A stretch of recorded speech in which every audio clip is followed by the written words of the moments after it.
Army chief controversial है, आपका chief justice controversial है, तो क्या मुल्क है फिर ये? तो मैं मूंछों से पकड़कर जेल में डाल दूंगा। अगर सियासत सीखो, इस मुल्क को तुम लोगों ने क्या बना दिया है, इसके माहौल को तुमने पूरा गंदा कर दिया है, इस सियासत को तुमने काला कर दिया है। अब कहां जाएगा पाकिस्तान? मुजरम होंगे इस मुल्क के, इस जमहूरियत के और इस पार्लियामान के। क्या आपको इतनी सारी बात समझ नहीं आती? तुम लोग पाकिस्तान के दुश्मन हो, तुम लोग हमारे अमन के दुश्मन हो, तुम लोग पाकिस्तान के अवाम के मफादात के दुश्मन हो, तुम लोग जमहूरियत के दुश्मन हो। पाकिस्तान ऊपर जाएगा, ऊपर किधर गया?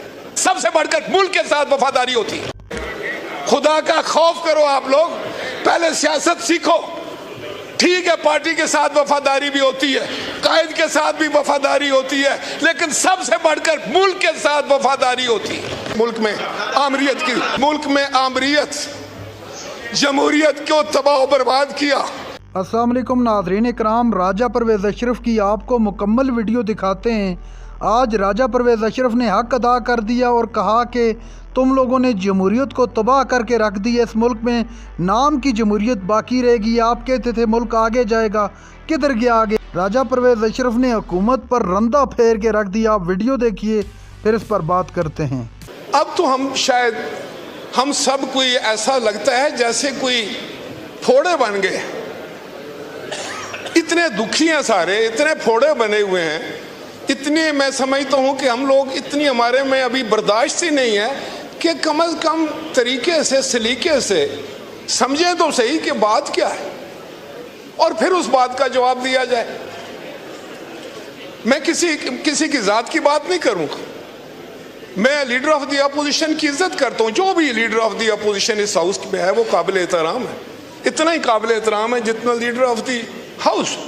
जमहूरियत नहीं चाहता, जो इस मुल्क में पार्लियामान की बालादस्ती नहीं चाहता, जो इस मुल्क में तबाही चाहता है, जो इस मुल्क में बर्बादी चाहता है। मेरे जैसा शख्स भी इस उम्र में आकर ये कन्विंस होता है कि एक ट्वीट कौन कर सकता है? क्या कोई मुहिब्बे वतन ये ट्वीट कर सकता है? क्या कोई मुहिब्बे वतन जो है वो अपने इदारों की तस्दीक कर सकता है? क्या अपने इदारों को इस तरीके से कंट्रोवर्शियल बना सकता है?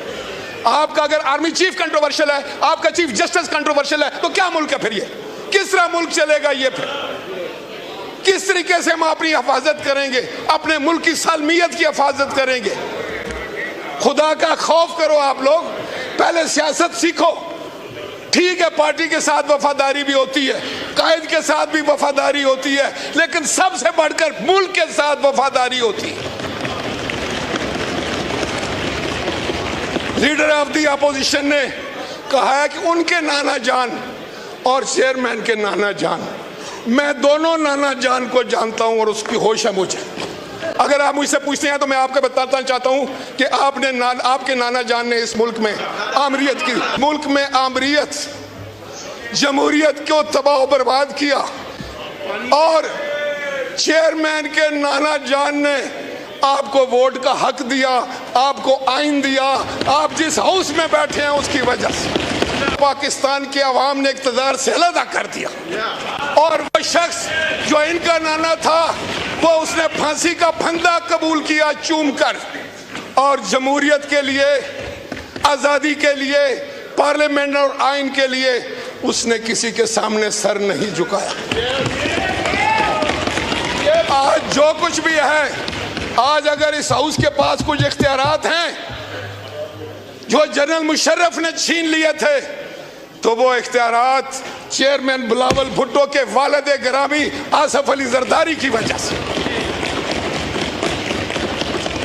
मैंने आपकी 2-3 नस्लों के साथ सियासत की, मुझे इल्म है कि यहां क्या क्या होता रहा है, लेकिन खुदा के लिए आप भी समझ जाओ, आप जिस डगर पर चल रहे हैं वो खतरनाक है। चेयरमैन ने आपको यही बताया है कि जिस तरफ आपका रुख है, जिस सड़क पर आप जाना चाहते हैं, वो तबाही और बर्बादी है। उसमें आपको कुछ नहीं मिलेगा, बल्कि आप मुजरम होंगे इस मुल्क के, इस जमहूरियत के और इस पार्लियामान के। क्या आपको इतनी सारी बात समझ नहीं आती? क्या आप इतनी सारी बात समझने की अकल नहीं रखते? अब मैं नहीं कह रहा कि आप क्या करते रहे और आपके साथ क्या हो रहा है। आपका यही चेयरमैन कहता था कि फलां को मैं मूंछों से पकड़कर जेल में डाल दूंगा। आपका यही चेयरमैन कहता था कि कल तुम चलो, परसों ये भी जाएगा और मैं डालूंगा। वो ये नहीं कहता था कि नायब से डलवाऊंगा। यार खुदा का खौफ करो। इस मुल्क को तुम लोगों ने क्या बना दिया है, इसके माहौल को तुमने पूरा गंदा कर दिया है, इस सियासत को तुमने काला कर दिया है। अब कहां जाएगा पाकिस्तान?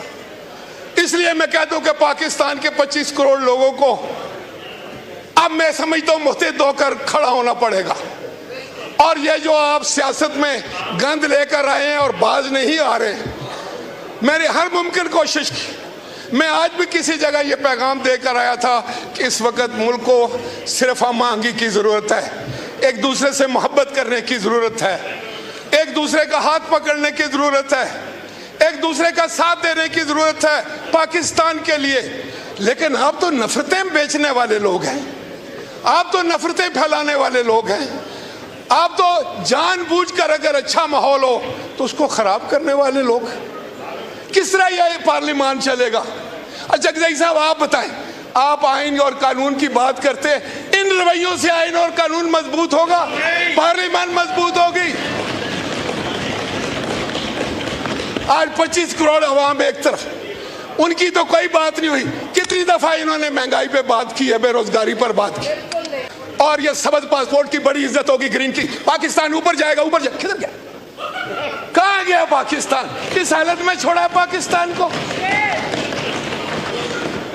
याद रखो, याद रखो, अगर आप इसका माहौल खराब करेंगे, हाउस का, पाकिस्तान का माहौल खराब करेंगे। इसकी बोली बोलते हो तुम लोग, आज आपको जवाब देना पड़ेगा, हम पूछेंगे। और चेयरमैन ने आपको यह कहा था कि क्या यह ट्वीट आपके चेयरमैन ने किया है? आप उठ के बताओ कि किया है या नहीं। बस यह सवाल है मेरा।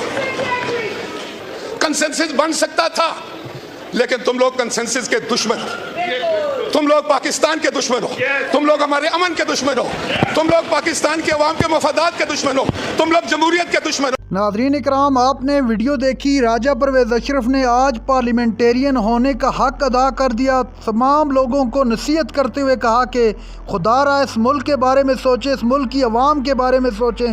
हर कोई ख़ुद को बचाने में लगा हुआ है, अपनी ही सियासत को चमकाने के चक्कर में मुल्क का सत्यानाश कर दिया है। राजा परवेज़ अशरफ का मज़ीद कहना था कि कब तक पाकिस्तानी अवाम आप लोगों का बोझ उठाती फिरेगी और कब तक आप लोग अपनी ही सियासत चमकाते रहेंगे, कब आप पाकिस्तानी अवाम के बारे में सोचेंगे। इस वक्त मुल्क जिस डगर से गुजर रहा है, खुदा न ख्वास्ता ये कहीं और ना निकल जाए, उससे पहले होश के नाखन ले लें।